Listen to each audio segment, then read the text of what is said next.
We all have our isms, right? Our habits.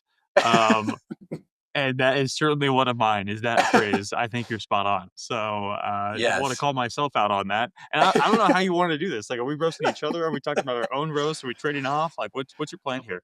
Well, we need a CTA to the audience. If they have little things that they can roast us on that they've caught that we do a lot or that we never do or that are funny, we would love to hear them. Please, Kyle, please share yeah, that. Kyle and I self-assessed, and we can just share what we thought of for each other. So definitely, we're stoked to have you. That's the number one that Kyle uses, and I've set him up for failure a little bit here because, we have a formula or like a typical question list just to keep it easy for the guest, to make it easier on us to stay organized and to pump out content at a decent volume. But every single time I tee up an episode, they say hello. Kyle says, "We're stoked to have you." Blank, blank, blank goes into the first question.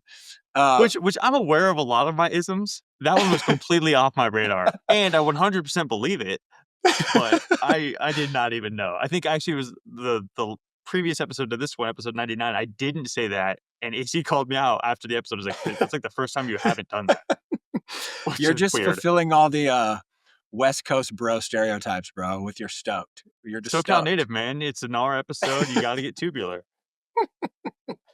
All right. So Kyle's is we're stoked to have you, and I think you're spot on. I can always count on those. I don't have this on the list actually, but a fucking book recommendation every single episode. I forgot about that one. My man needs to be getting affiliate codes for us for all these book recommendations.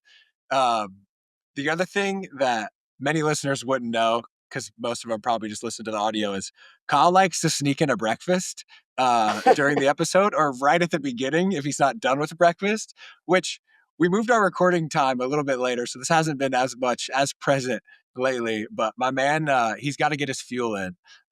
So those are my big ones for you, brother. I think this word, anytime I hear this word that it doesn't come out of your mouth, I immediately think of you, because I think you're the first person I ever heard use this word, and it's bifurcate.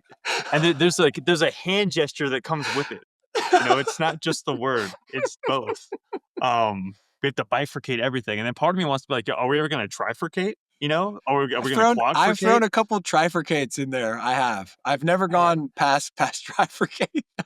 I wanna get to heptpercate at some point. We gotta, like, as far as we can take that phrase, we'll go.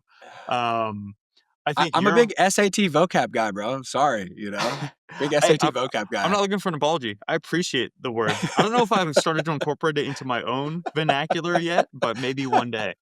Um, Another one, I think your version of "I think you're spot on," I think for you is "hell yeah." Hell yeah. Um, Hell yeah. proof in the pudding, you know? Um, so that's another one I get a lot. I also think I'll throw in a "hell yeah" from time to time. I think we share that one, Yes. but it is predominantly yours.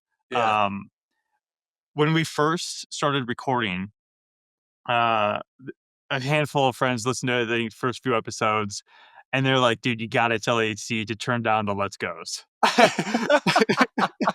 Huge let's go guy. Huge. Here's well, especially at the beginning. I think you have turned it down a little bit from the start. Hmm. Hmm. But I appreciate the enthusiasm, not just here on the pod, but like you're the Regen hype man, and I think you wear Yeah. that hat well.